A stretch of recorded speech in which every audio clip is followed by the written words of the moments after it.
रावसाहेब, काल शिवसेना उद्धव बाळासाहेब ठाकरे पक्षाच्या कार्यकर्त्यांनी राज ठाकरे यांचा बीडमध्ये ताफा अडवला, त्यांच्या गाड्यांवर सुपाऱ्या फेकल्या.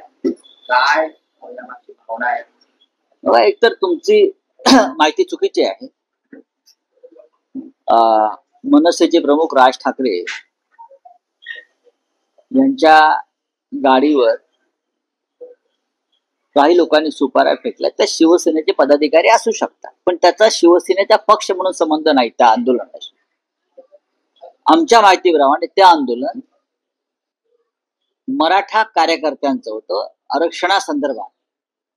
सध्या महाराष्ट्रात, विशेषतः मराठवाड्यात आणि बीडमध्ये जे आंदोलन सुरू आहे त्यात राज ठाकरे यांनी आरक्षणासंदर्भात एक वक्तव्य केलं आणि त्या वक्तव्यानंतर सर्वच पक्षातले तरुण मराठा कार्यकर्त्यांनी निषेध व्यक्त केला.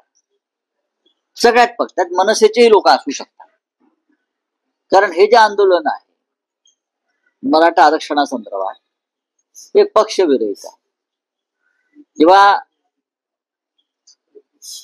या संदर्भात मोठे मोठे मोर्चे निघाले, लाख मराठा, एक मराठा, लाख मराठा, त्यात तेव्हाचे आमचे शिवसेनेचे मंत्री असतील, मग अजित पवार असतील, शिवसेनेचे मंत्री, आमदार, पदाधिकारी, काँग्रेसचे असतील, भाजपचे असतील, सगळे एकत्र होते, मोर्चात पुढे असायचे. आता सुद्धा या आंदोलनामध्ये कदाचित बीडला शिवसेनेची ताकद जास्त असेल, त्याच्यामुळे तुम्हाला शिवसेनेचे कार्यकर्ते पुढे दिसले असतील, पण ते सगळ्यांचं एक आंदोलन होतं आणि त्या आंदोलनाचा शिवसेनेचा पक्ष म्हणून संबंध नाही, हे मी आता तुम्हाला इथे स्पष्ट करू इच्छितो. मी असं म्हणत नाही की त्यात आमचे कार्यकर्ते नसावेत, 100% असतील, पण ते आंदोलन पक्षाचं नव्हतं किंवा ती पक्षाची भूमिका नव्हती.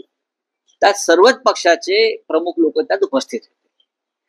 त्यानंतर मनसेच्या नेत्यांनी देखील शिवसेनेला इशारा दिला, तुमचे देखील दौरे. बघा, प्रश्न असा आहे, ते आंदोलन कोणी केलं त्या आधी समजून घ्या. धमक्या इशारे देऊ नका, धमक्या इशारे देऊ नका. ते भाजपला द्या, फडणवीसांना द्या, महाराष्ट्र द्रोह्यांना द्या. मी माझी भूमिका, माझ्या पक्षाची भूमिका, शिवसेना पक्ष प्रमुखांची भूमिका सांगतो. जे घडलं बीडमध्ये, जे राज ठाकरे यांच्या गाडीवरच्या सुपाऱ्या टाकल्या असं म्हणतात, तेव्हा आम्ही दिल्लीत होतो, सगळे आम्ही माहिती घेतली. तेव्हा त्या आंदोलन ते पक्षाचं आंदोलन असं म्हणून आम्हाला त्याचं स्वीकार करता येणार नाही. राजकारणामध्ये ही लोकशाही आहे.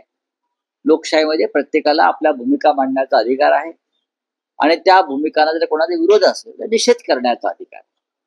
निषेधाच्या पद्धती वेगळ्या असतात.